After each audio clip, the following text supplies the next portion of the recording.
Hello, good afternoon. My name is Javon St. John, and I'll be presenting my client assessment. Now we'll be looking at the static posture assessment. When doing this assessment, you'll be observing the 5 kinetic chain checkpoints, which start at the foot and ankle, leads up to the knee, then to the limbo-pelvic hip complex, up to the shoulder/thoracic spine, and lastly, ends at the head. When observing these checkpoints, you'll be looking for any postural distortions from the posterior view, anterior view, and lateral view. Now I'll be going over the anterior view of my client. As you can see, starting from the beginning of the kinetic chain, their feet are a little bit externally rotated. Now going up the kinetic chain, their knees are neutral. They're pretty straight. You can't really see anything at the hip right now just because we're not looking at it from a different view and because of the clothing. Now going up the chain to the shoulders, you can see that their right shoulder dips a little bit more down than their left shoulder, which you can see right there. And then their head is in a neutral position at this view. So from what I've seen, only thing you could say is that their right shoulder dips lower than their left shoulder and that their feet are externally rotated. So now we'll be looking at the lateral view of my client.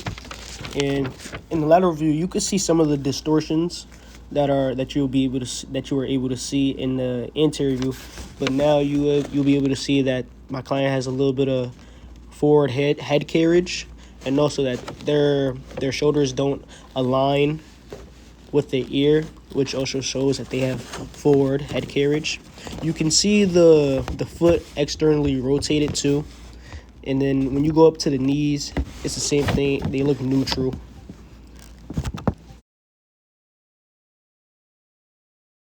Now we'll be moving on to the posterior view of my client. So in this view, you can see the same distortions, such as his feet being externally rotated, his left shoulder being higher than his right shoulder. But also now you can see that he has a little bit of head tilt to the right side of his body, and also you can see that his pelvis is a little bit tilted up to the left. His left pelvis is tilted up compared to the right. Now I'll be going over the gait assessment, which is one of the dynamic movement assessments. In this assessment, you'll be able to see how their gait is influenced by their movement impairments, such as their ankles and foot being externally rotated, pelvis being tilted anteriorly or posteriorly, or even their hips dipping left or right. Right now in the lateral view, you'll be able to see that my client's right foot barely has any type of heel strike, which you can see, and you can see that they just swing it by compared to the left foot, which has heel strike and toe off. It was also brought to my attention that my client has prior ankle injury history to the right ankle, so that could be one of the reasons for that. Now we'll be looking at the posterior view of the gait assessment, and in this view, you'll be able to see a lot of the movement impairments and distortions from prior assessments, such as the static posture assessment and the lateral view. But right here, I feel like you can see how my client's right foot barely has any type of heel strike compared to his left foot. Look at the left. You can see the left foot heel strike and toe off, but with the right foot, he just drags it by and just places it and has a toe off. Besides that, you really can't see that much stuff because of the angle. His knees are in a neutral position, and I could say that from prior assessments, his hip tilted a little bit up. His left side of the hip tilted a little bit up. And knowing that, I could say that in this view, you'll probably be able to see it more, but because of the angle I have, I'm not able to really see it. Yeah. Now I'll be going over the dorsiflexion test. This test evaluates the ankle joint mobility, and in this test you can see how my client is able to touch his knee to the wall, but the further he moves his foot back, he then fails. You see at 2 inches, he's able to do that. He moves it back a little bit more, he's able to still do that. But then once he reaches a point, his heel comes up and he fails the test. Some of the overactive muscles that can cause this are the gastrocnemius, the soleus, and the peroneus. All these muscles are located in the lower leg and are around the ankle. You can also see a little bit of anterior pelvic tilt as my client performs this test also. Now we be moving to the left leg. And in the left leg, you can still see the same sequence of events that happened with the right leg with my clients. Once he moves his foot back, it becomes a little bit more challenging and his heel raises. But now I'll be talking about the underactive muscles such as the tibialis anterior, extensor digitorum, and the flexor hallucis longus. All these muscles can be underactive, which can lead to the heel coming up and his ankle is not having the right flexibility for dorsiflexion. Go. Now we're moving on to the overhead squat assessment. The overhead squat is a very complex movement that requires the activation of multiple muscle groups and joints. In this assessment, we'll be looking at the posterior, anterior, and lateral views. In this anterior view of my client, you can see, as said before, his feet externally rotate out. And also you can see that his trunk has a little bit of a forward lean. And also you can see from the prior static assessment that his right shoulder is a little bit higher than his left.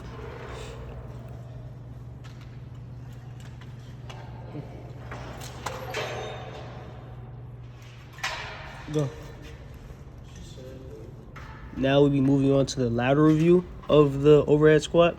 And as you can see, my client has a little bit of anterior tilt in his pelvis. Also, you can see the forward lean of the trunk a lot more in this view than the anterior view. You're still able to see his feet externally rotate, just like how we've seen in the anterior view in the static posture assessment.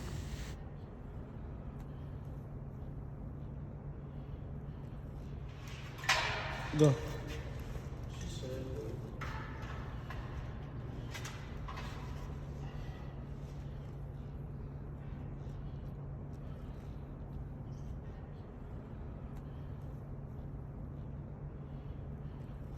Go. Now we'll be looking at the posterior view of the overhead squat. In this view, you'll be able to see, like I've said before, my client's feet externally rotated and how his right shoulder is higher than his left. Go. Some of the overactive muscles that can be shown in the overhead squat can be the hip flexors, erector spinae, quadriceps, and the latissimus dorsi. Some of the underactive muscles can be the glutes, the hamstrings, the scapular stabilizers, and the deep core stabilizers.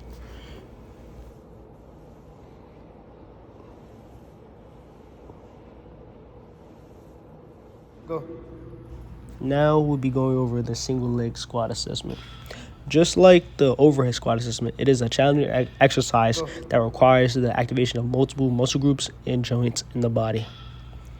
But now, instead of you having the support of both feet on the ground, now you only have one. So it's gonna need a lot more support in this. In my client, you can see he has a little bit of knee valgus with his knees pointing in to try to support his weight on these squat attempts. You can also see he has a little bit of forward trunk lean in that when he squats down, his body shifts towards the leg that he's balancing on to try to support itself.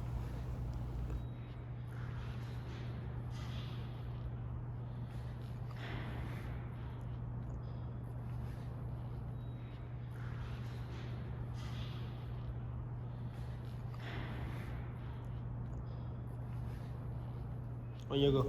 Now we moving on to the lateral view. As you can see, the lateral view of my client, you can't really see that much, but you can still see the forward trunk lean a lot. But when we move over to the posterior view, you can see the knee valgus a lot, the trunk lean. You can also see his body shifting towards the leg he's on to try to support himself. And also you can see how his ankle is pronating to try to support and stabilize his body.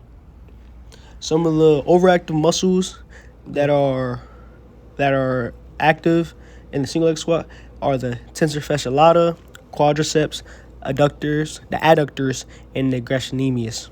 Some unactive muscles are the glutes, the hamstrings, the hip stabilizers, and deep core stabilizers.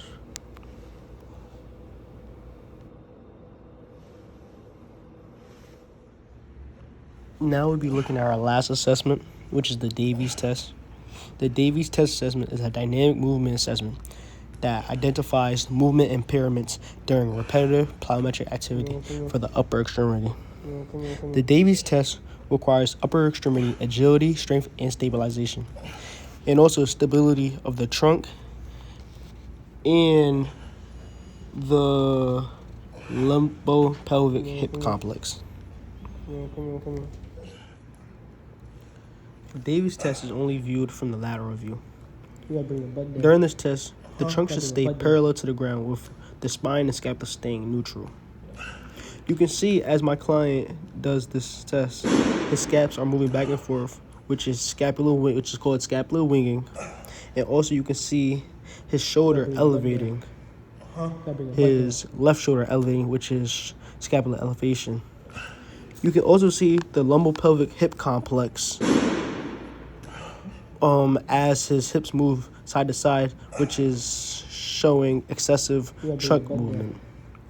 The muscles that are overactive in the Davies test are the latissimus dorsi, pectoralis major, upper trapezius, and the underactive muscles are the lower and middle trapezius, the serratus anterior, and also the local core stabilizers.